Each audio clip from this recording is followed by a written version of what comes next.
want to get 35 million people to watch you and get exposed to you, think about this: the 35 million people that showed up on the Rogan podcast, who to when Trump, showed up, is that it's 30 some odd million people right there. Say of those 30 million people, half are going to vote for you. Oh my God, that's 15 million people. Then you got the other ones that go, you know what? That is pretty interesting. That's 5 million people you probably just converted over to you. That's 20 million right there. And then you got the next 10 undecideds. Then you got the 5 million. You're probably like, I don't know. I'm thinking about it. I'm on the fence. But think about how many million voters you just got for doing that. And if you look at it now, it's pushing like 38 million that saw that over on the YouTube, going back and forth. So the Rogan effect is gonna be like this: if you don't get on Cronkite, you don't, Walter Cronkite and all those kind of things. If you didn't go on that, then there's like the Diane Sawyer, the Face the Nation, Barbara Walters, those things. It used to be back in those days. If you did not get on those platforms, talk to those people, you're gonna lose the election. And look at this. If she's so amazing and awesome, she should just show up, go do it for the people. Because it shows right now that she is saying she has such disdain for the average person. But look, Rogan is probably the most least confrontational podcast interviewer there is. Even if he actually disagrees with you, he'll still go, oh, that's interesting. Okay, that's nice. He doesn't want to have there's a fight inside that actual studio. And that's the thing right there. It's going to be a pretty safe interview. And they just get to know you, talk. He's let some people who are absolute lunatics ramble on. But he does get them back to the center when they say, hey, let's get back to this issue, it's core issue. He did that with Trump too, because Trump does like to stray around. You ask him a simple question, he will stray one way or another, because that's just what he does.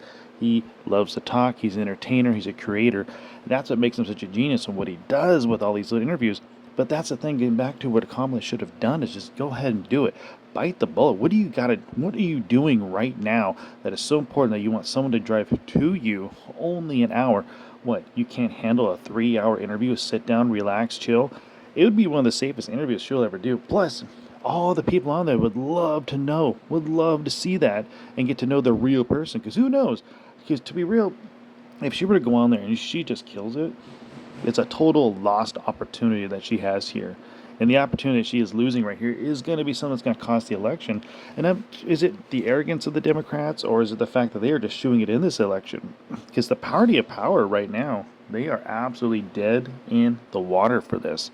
And that's one of the biggest things, too, to look into is the influence that they are missing out on, the arrogance. They're just going to, hopefully someone's going to come through and, oh, well, all of a sudden the ballots are just going to come on in and do their thing. So who knows what's going to happen. But this coming November, you have to vote with the person who's willing to work for you, get to know you. The transparency, that's what people want. They're getting it. And if you don't vote for this, well, then guess what? You did it to yourselves. And this is the exciting thing to watch this election, is to see all these people come in and go.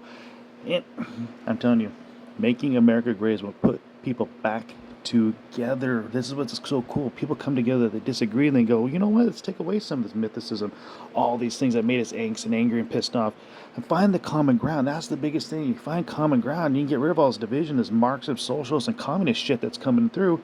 And now it'll be the coolest thing ever is to get rid of that and people back to unity, so we can get back to having a good country again, so we can heal this virus that's inside us, that's got this sickness of all this division. All right, let's do it. Yeah.